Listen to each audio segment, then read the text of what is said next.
किसान साथियों नमस्कार, राम राम, सत श्री अकाल, आदाब। किसान साथियों आप अच्छे होंगे, ठीक होंगे, भगवान से कामना करते हैं, दुआ करते हैं आप जहाँ भी रहें स्वस्थ रहें, अच्छे रहें, आपके काम में दिन दुगनी रात चुगनी उन्नति हो। परम पिता परमेश्वर से हमारी यही कामना है। साथियों मैं अमित महिला तहसील लोहारू डिस्ट्रिक्ट भिवानी हरियाणा का स्थायी निवासी हूँ। आज दिनांक 28 जुलाई 2023 है। जैसा कि आपको विदित है कि हर बार की तरह आज भी हम एक विशेष विषय जो फास्फोरस के बारे में हम बातचीत आप लोगों के बीच में कर रहे थे, उसका आखिरी और तीसरे भाग में हम आज बातचीत करेंगे। तो वीडियो की शुरुआत करने से पहले मैं आप सभी से निवेदन करना चाहूँगा, जिन किसान साथियों ने चैनल को सब्सक्राइब नहीं किया है वो सब्सक्राइब करने का कष्ट करें, बेल आइकन घंटी को दबा के ऑल पर क्लिक करें ताकि आने वाले वीडियो का हर नोटिफिकेशन आपको प्राप्त हो सके और उसके साथ साथ जो भी हमारे लाइव प्रोग्राम होते हैं उनको आप देख पाएँ। तो साथियों हमने फास्फोरस की भूमिका के ऊपर शुरुआती पहले भाग में बातचीत की। फास्फोरस की आवश्यकता कितनी कैसे पड़ती है उसके ऊपर हमने बातचीत की।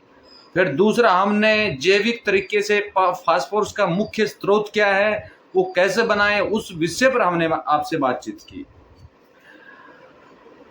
वैसे तो अगर एक सही मायने में बात की जाए तो हम जो तरल वेस्ट डिकम्पोजर से बीज उपचारित करते हैं उस समय फास्फोरस यानी पीएसवी बैक्टीरिया वेस्ट डिकम्पोजर के अंदर अवेलेबल होता है, तो वो बीज उपचारित करने से भी फास्फोरस की कुछ मात्रा उसको बीज को मिल जाती है।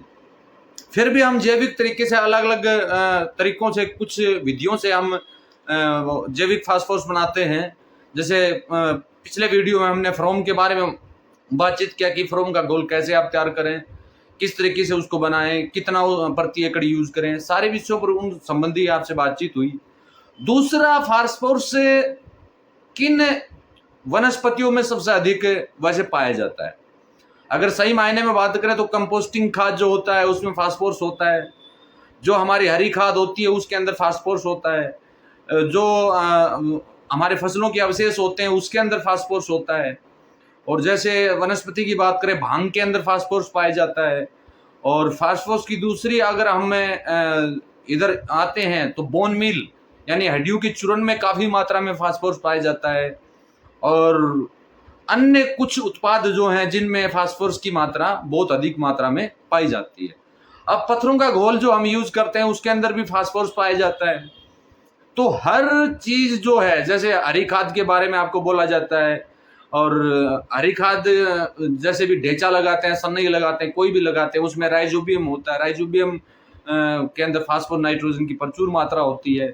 और पीएसबी अगर आप जैविक खेती करते हैं तो अलग से फास्फोरस की आपको आवश्यकता भी नहीं पड़ती, क्योंकि पीएसबी बैक्टीरिया ऑलरेडी आपके खेत में होगा, तो वो मिट्टी के जो कार्बन है उसको खा के और जो भी फिक्स पड़ा फास्फोरस है तो उसको घुलनशील बना के पौधे को देने का काम करेगा, और उसके साथ साथ मिट्टी से ही वो फास्फोरस लेगा और पौधों को प्राप्त करेगा।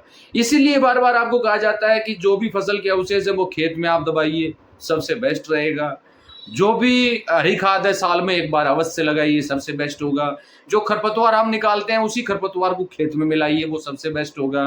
और जो भी हमारा जो एनिमल्स मैन्योर जितने भी होते हैं सभी को आप यूज कर सकते हैं, उसको लिक्विड फॉर्म में भी बना सकते हैं, उसमें भी फास्फोरस होता है। और जो मिट्टी में कंपोस्टिंग करके उसको एक कंपोस्ट खाद बना के डालेंगे तब भी उसके अंदर फास्फोरस की मात्रा काफ़ी मात्रा में पाई जाती है। तो लिक्विड के तौर पर जैसे हम बात करें तो आप जो हमारा रॉक फास्फेट होता है उससे लिक्विड आप फास्फोरस तैयार कर सकते हैं, जिसमें जैसे 200 लीटर का वेस्ट डिकम्पोजर आपके पास है तो उस वेस्ट डिकम्पोजर के अंदर 10 से 15 किलो रॉक फास्फेट आप डाल लीजिए, 21 डेज के लिए आप रखते हैं, और उसके बाद उसका 5% 10% के हिसाब से फोलियर स्प्रे में और 30 से 40% पानी के साथ चलाने में काम करेंगे तो भी फास्फोरस की पूर्ति होगी। दूसरा, पत्थरों का जो घोल आप बनाते हो उसके अंदर फास्फोरस बहुत अधिक होता है। फास्फोरस के साथ साथ उसके अंदर अन्य उत्पाद भी जो हमारे तत्व हैं वो भी पाए जाते हैं। जैसे नाइट्रोजन की बात करें, कैल्शियम की बात करें, बोरोन की बात करें, मैग्नीशियम की बात करें, मैग्नीज की बात करें, वो सारे तत्व जो है वो फास्फोरस के अंदर होते हैं, उसमें पत्थरों के घोल के अंदर होते हैं। इसलिए मैं बार बार आपको रिकमेंड करता हूँ कि जब जब आप पानी चलाते हो, यानी जब जब आपको पानी खेत में चलाना होता है तो खेत में पानी चलाते समय आप पत्थरों का घोल जितनी मात्रा में आप देंगे उतना अच्छा बेनिफिट आपको मिलेगा। वेस्ट डिकम्पोजर आधारित फार्मिंग जो भी आप कर रहे हैं, खेत में वेस्ट डिकम्पोजर चला रहे हैं, उससे पीएसबी बैक्टीरिया की संख्या बढ़ेगी, तो फास्फोरस की पूर्ति आसानी से होगी। फास्फोरस की कमी की वजह से आप जानते हैं कि पौधों में कितना बड़ा नुकसान होता है, फसल के उत्पादन में कितना प्रभाव पड़ता है। इन चीज़ों को बताने की कोई आपको आवश्यकता नहीं है।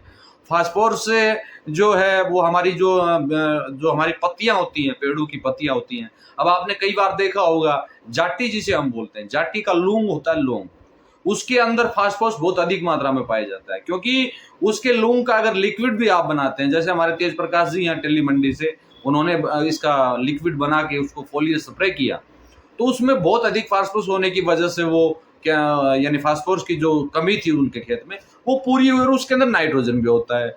फिर उस लूंग को काफी साथी क्या करते हैं, उस लूंग को बेचने का काम करते हैं, जैसे कि लकड़ियां अपने पास रख ली, लूंग अगली पार्टी को दे दिया। तो ऐसा आप ना करें।